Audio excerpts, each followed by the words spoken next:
Do you hear that? That's the sound of your heart pounding as this ex-UFC champion we're about to delve into comes up and stands next to you in public. The man we're going to be talking about today strikes fear into the heart of his enemies, and trust us, he's made a few over the years. So sit back, relax, and try not to cry. Firstly, how did he earn the number 2 spot? Brock Lesnar has been an MMA menace since he first entered the Octagon in 2007. The man has dominated and demolished, and sometimes his stare down alone is enough to get people squeamish, and the fights haven't even started at that point. Okay, we know half of you already have peed your pants just hearing his name out loud, but the other half of you that has no clue who the man is, oh boy, y'all have really been living under a rock. He's been an All-American NCAA wrestling champ, he's been in the WWE for over a decade as the Beast Incarnate, and he's one of the very few people in the world to win UFC gold in less than 5 fights. The guy's career is no joke, and the sheer domination he shows when he's locked in the Octagon with some other poor sap, well, we think most times Dana White's probably praying for the other guy.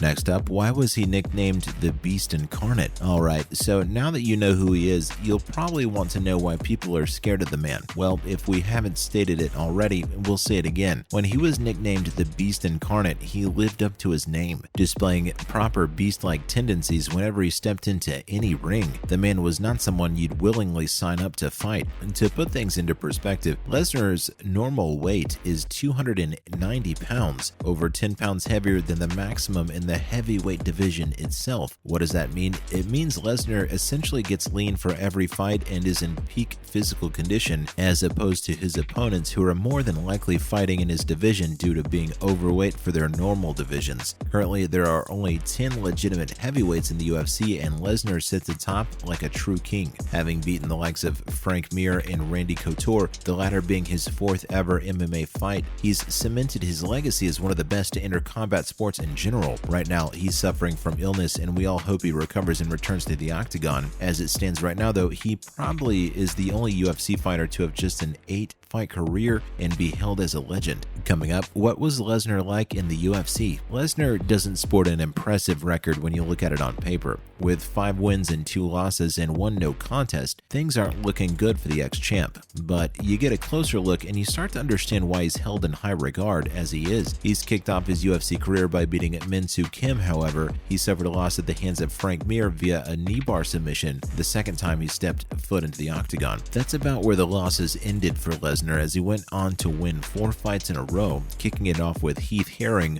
whom he beat by unanimous decision. It's the first fight right after this one that put him on people's radars. He faced off against the heavyweight champion at the time, Randy Couture, who was the heavy favorite considering his dominant legacy in the division up to that point. In case you didn't get the memo, Brock Lesnar managed to secure a title shot and win in only 2 contender fights, and the third being his title win. Now, that's why we call him a freak of nature. The dude just woke up one day and decided, I'm gonna upset the world today. He followed this insane victory up with absolutely demolishing Frank Mir in their rematch and submitting Shane Carwin, making it 2 consecutive title defenses before losing to Cain Velasquez via TKO. We don't know about you, but to us, that's the shortest yet most dominant career in history right there. Finally, does Brock Lesnar deserve his ranking? The short answer we could give you is yes, but that's too short. You probably want to know all the juicy details that come with it. Now, alongside being possibly the fastest UFC champ ever, he also boasted an almost godlike amateur wrestling record, winning an NJCAA All-American title, the 1998 NJCAA Heavyweight Championship, a 2-time NCAA All-American, a 2-time Big Ten Conference champion, and finally a 2000s NCAA Heavyweight champion. The man almost won every accolade possible in the world of amateur wrestling, one by one. He then made his way into the UFC alongside his WWE career in 2007 and dominated by beating 2 of the best fighters in the heavyweight division at the time, and earned his famous nickname the Beast Incarnate. So he was winning championships both in the UFC and in the WWE, carrying his belts on his shoulders like they were nothing. The man quite literally took his time and went through combat sports as a whole, emerged as champion on more than one occasion, and came out unscathed. And and the only reason he had to end his career was due to medical reasons that had nothing to do with MMA. The Beast Incarnate left a lasting impression on the MMA community as a whole and proved he is in fact the scariest man alive. Next, in other news, Khamzat Chimaev throws shade Khabib's way. Khamzat Chimaev is no stranger to controversy. Nicknamed Boars, the fighter boasts an impressive record of 12 wins and no losses. Being undefeated in the UFC is a hard enough task on its own, but doing it in such style, we gotta give props to Khamzat. Recently, Khamzat was caught in another controversy, this time with the GOAT of the lightweight division himself, Khabib Nurmagomedov. A fan tweeted about how they ran into Khamzat at a restaurant and saw him scarfing down food mere hours before the weigh-in. Now, the fan himself didn't throw any disrespect Khamzat's way, but simply commented on how he hoped this didn't cause the fight the next day to be canceled, which it did, by the way, so maybe fighters should listen to their fans more. Khamzat responded by saying, "I ate too much tiramisu, that's why my fight with Tony Ferguson was canceled 5 times. We don't know about y'all, but that's some lighthearted shade right there." Next up, Anderson Silva takes the Paul brothers side. A lot of people are prone to criticizing the Paul brothers when it comes to their boxing career. However, one fighter, perhaps most surprising of all, decided to back them up against the masses. Anderson Silva, who is a UFC legend, flew to the brothers' aid and talked about how the brothers, instead of having made a mockery of the sport, have helped it change for the better. Now, it's no secret, since the advent of the UFC One Championship, among other MMA giants, ratings for boxing matches have fallen. Well, never fear, the Paul brothers are here. They may have just single-handedly saved a dying sport and brought it back to life in the best of fashion. Silva also talked about how they're providing fighters like him with new avenues of fighting to come back and do what they love without the constraints of contracts and age holding them back or in doubt. Finally, Daniel Cormier proclaims Tony Ferguson is done. Popular MMA pundit and ex-UFC champion Daniel Cormier called out Tony Ferguson after his performance at the UFC 279 pay-per-view, saying he was a shell of his former self and that he'd fallen off significantly. Tony has been on a 4-fight losing streak, and his recent fight with Nate Diaz made it 5 losses in a row. Man, there's no denying he's not his best self these days. But coming into this fight, Ferguson said he felt things had gotten better and that he was ready to end the losing streak, but we guess that just wasn't meant to be, at least not yet. Cormier talked about how after Ferguson's loss to